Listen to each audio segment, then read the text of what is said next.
Welcome to Command in Business Study channel.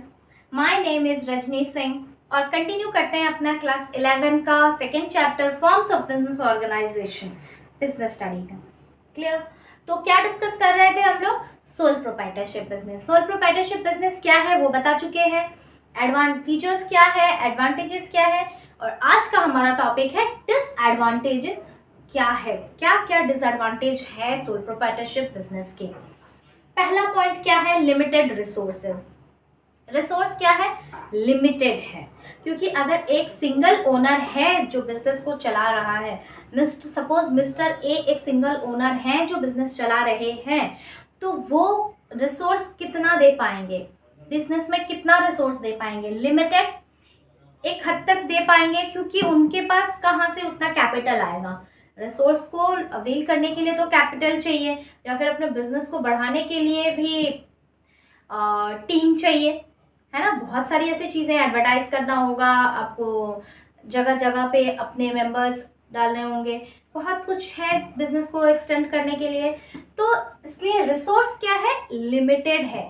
आपको resource लाने के, ऐसा भी है कि रिसोर्स लाने के लिए कभी कभी बाहर जाना पड़ता है, तो आप अपने बिजनेस को कितने दिन बंद रख के बाहर जाएंगे? पॉसिबल नहीं है। आपके एरिया में, आपके आसपास जितने रिसोर्सेज हैं जो है अवेलेबल, आपको उसी से काम करना होगा, है ना।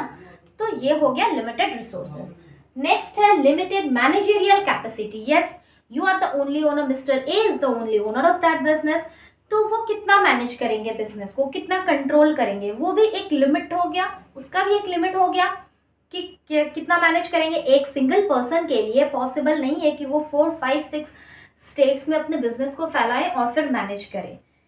ऐसा नहीं है ना, उसको तो देखना भी पड़ेगा ना, उसको तो मैनेज करना पड़ेगा कि क्या हो रहा है, क्या नहीं हो रहा है, किस तरह से वर्क जा रहे हैं, लेबर किस तरह से काम कर रहे हैं। तो एक सिंगल पर्सन के लिए ये पॉसिबल नहीं है।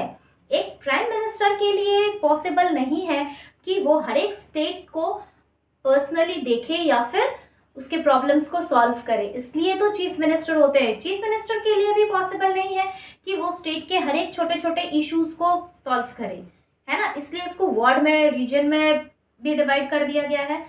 तो इसलिए ये सब डिविजन्स होते हैं। तो एक सिंगल पर्सन के लिए, छोटा सा एग्जांपल लेते हैं, सिंपल सा एग्जांपल लेते हैं कि हमारे घर पे फैमिली मेंबर्स में ही जो अर्निंग मेंबर हैं, जो हेड ऑफ द फैमिली है, तो उनके लिए पॉसिबल नहीं है कि वो सारा दिन घर पे बैठ के देखे कि घर पे बच्चे क्या कर रहे हैं, क्योंकि वो तो बाहर जा रहे हैं अर्न करने के लिए।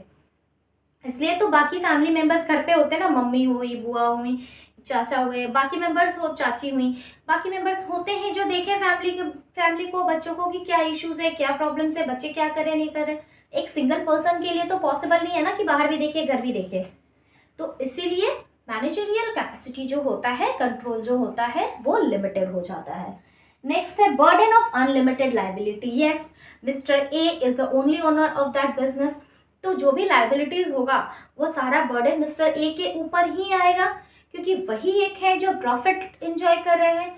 तो जो लाइबिलिटी होगा, जो रिस्क होगा, वो कौन बियर करेगा? वो भी मिस्टर ए ही बियर करेंगे।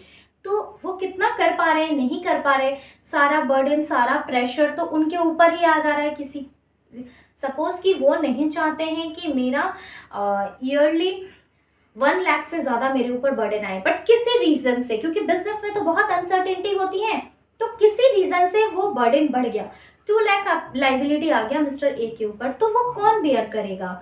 मिस्टर ए ही बियर करेंगे। ठीक है, तो इसलिए है बर्डन ऑफ अनलिमिटेड लाइबिलिटी।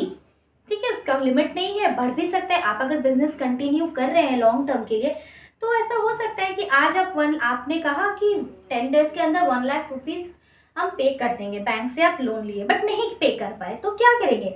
आपको और लोन लेना पड़ेगा, बर्डन आपको अपने सर ही लेना पड़ेगा, है ना। तो वो जो भी बर्डन होगा वो आप मिस्टर ए के सर पे ही आएगा, क्योंकि वही एक है जो प्रॉफिट एंजॉय करे। अगर कोई पार्टनर है ही नहीं तो कौन डिवाइड करेगा बर्डन? तो ये एक डिसएडवांटेज है सोल प्रोप्राइटरशिप बिजनेस का। जैसा एडवांटेज है कि फ्लेक्सिबिलिटी है कि आप जो चाहें वो कर सकते हैं, वैसे बिजनेस को मैनेज कर सकते हैं, या ये फ्लेक्सिबिलिटी है, ये बिजनेस का एडवांटेज है कि प्रॉफिट आप बियर कर रहे हैं, मिस्टर ए बियर कर रहे हैं। तो ये डिसएडवांटेज भी है कि उसका जो रिस्क हो रहा है, जो लाइबिलिटी हो रहा है, वो भी मिस्टर ए ही बियर कर रहे हैं। Clear. Next is limited life of business. Business का लाइफ भी लिमिटेड है। कैसे? सब अगर मिस्टर ए का कोई लीगल हायर नहीं है, कोई सन नहीं है, कोई भाई नहीं है, कोई पार्टनर नहीं है, तो आफ्टर मिस्टर ए के डेथ के बाद कौन बिजनेस कंटिन्यू करेगा? कोई नहीं कर पाएगा। तो इसलिए बिजनेस का लाइफ भी लिमिटेड होता है। उसको आपको बंद ही करना पड़ेगा, बिजनेस को मिस्टर ए को बंद करना पड़ेगा, वो अपने आप बंद हो जाएगा। कोई है ही नहीं तो कौन कंटिन्यू करेगा? Understood. Limited business scope. Business का स्कोप भी लिमिटेड है, क्योंकि जैसा कि मैंने कहा कि एक सिंगल पर्सन के लिए पॉसिबल नहीं है कि वो अपने बिजनेस को 4, 5, 6 स्टेज में एक्सटेंड करे, क्योंकि अगर एक्सटेंड करेंगे तो उनको जाकर देखना पड़ेगा, business time to time manage करना पड़ेगा, तो एक सिंगल पर्सन के लिए पॉसिबल नहीं है। इसीलिए बिजनेस का स्कोप भी लिमिटेड ही होता है। आपको अपने एरिया में ही रहना होगा। हो सकता है कि आप एक दुकान से दूसरा दुकान खोल लिए, बट आपको अपने आसपास ही खोलना होगा, जितने तक आप देख पाए, है ना। तो इसलिए बिजनेस का स्कोप भी लिमिटेड ही होता है। आप जितना चाहे उतना एक्सटेंड नहीं कर सकते हैं बिजनेस को। तो ये भी एक डिसएडवांटेज है सोल प्रोप्राइटरशिप बिजनेस का। क्लियर। आई होप कि डिसएडवांटेज का भी सारा पॉइंट्स क्लियर हो गया हो। Again I am repeating my same line. कोई प्रॉब्लम है तो प्लीज़ कमेंट बॉक्स में कमेंट कर दीजिए। क्लियर। और अगर पसंद आ रहा है तो प्लीज़ लाइक कीजिए, शेयर कीजिए और सब्सक्राइब कीजिए। Thank you.